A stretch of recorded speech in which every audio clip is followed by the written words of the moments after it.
Dans l'épisode précédent, la fin du confinement a laissé émerger en moi la sensation de devenir nomade.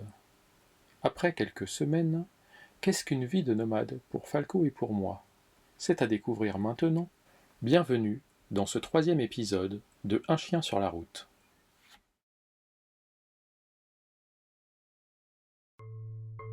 Nomade. Ça y est, je suis nomade. Je n'étais pas si mal à Périac-de-Mer. C'était même plutôt agréable. Le confinement a pris fin. Et moi, je prends la route et je commence par découvrir le département de l'Aude. Son climat, chaud et sec en été, est favorable à la culture de la vigne et de l'olivier. Pour ce qui est du vin, l'appellation Corbière, c'est 15 000 hectares de vignes, dont 10 000 en AOC, et 1250 producteurs.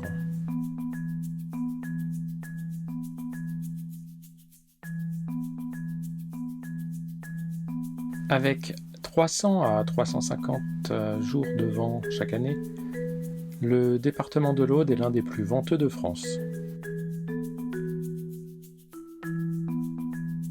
À Portel-des-Corbières, les ruines de l'église Notre-Dame des Oubielles est un spot magnifique et très photogénique où Falco et moi restons quelques jours. Cette construction du XIVe siècle était située sur une zone où il y avait de nombreuses bergeries, ce qui fut à l'origine du nom de l'église puisque Oubielles signifie agneau. J'aimerais pouvoir dire qu'on ne se fait pas remarquer lors de nos arrêts en dehors des aires de camping-car. Mais gros bubule, mon camping-car de 3 mètres de haut et 6 mètres 50 de long ne passe évidemment pas inaperçu. On croit souvent que être nomade, c'est la liberté complète. On imagine qu'il n'y a plus de contraintes, plus de barrières, plus d'obligations. En réalité, on change de voie. Les contraintes changent. Il faut s'y adapter et profiter du voyage.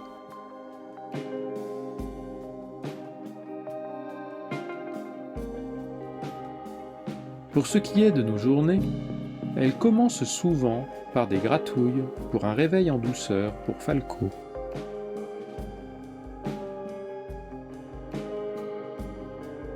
Tandis que je me prépare, Falco patiente tranquillement, enfin, quand il ne me vole pas mes chaussettes.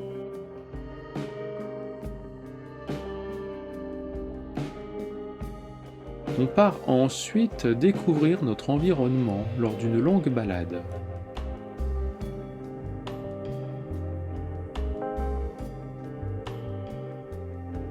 Ici, c'est le château de Quéribus que nous visitons. Ce site cathare, situé à 728 mètres d'altitude, est accessible aux chiens à condition qu'ils soient tenus en laisse.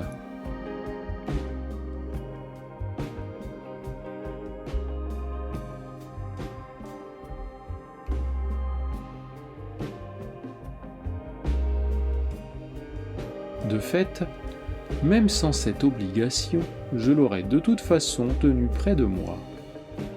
Falco étant quelque peu maladroit et ne faisant pas souvent attention à ce qu'il peut y avoir derrière une butte ou un muret avant de s'y jeter avec toute l'excitation dont il peut faire preuve, l'accident pourrait être ici catastrophique.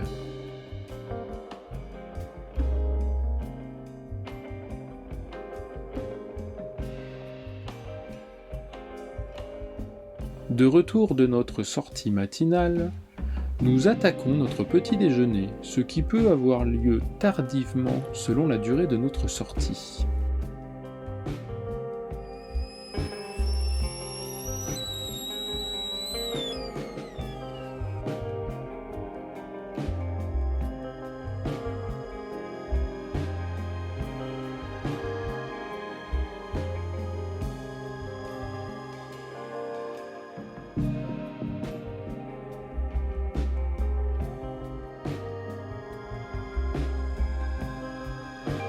Oui, tu peux prendre.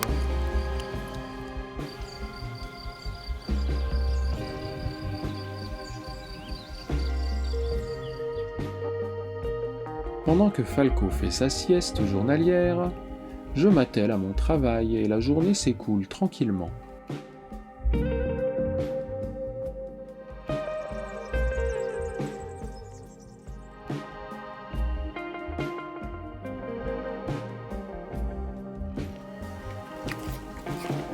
Oui, tu peux prendre.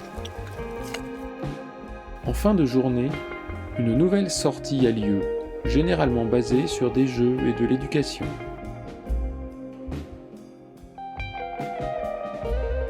Ensuite, c'est à nouveau un repas, de la lecture parfois, quelques vidéos souvent.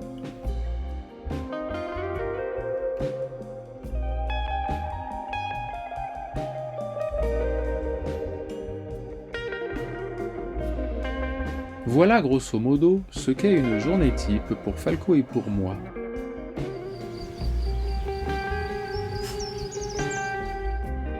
Mais il y a encore les courses, la lessive, la recherche d'un emplacement pour la nuit ou pour quelques jours, les petits accidents ou maladies qui nécessitent de trouver un vétérinaire en urgence, les passages à la station-service pour du gaz ou du gasoil, la recherche d'air de service pour vider les cuves sales et faire le plein d'eau du camping-car, bref, une journée type, ce n'est pas tous les jours, loin de là.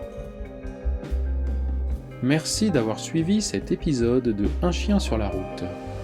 Falco et moi, nous vous donnons rendez-vous dans 15 jours pour un nouvel épisode. Dans cette attente, n'hésitez pas à vous abonner pour être informé de la sortie du prochain épisode et à cliquer sur le petit pouce bleu si vous avez apprécié cette vidéo. Merci.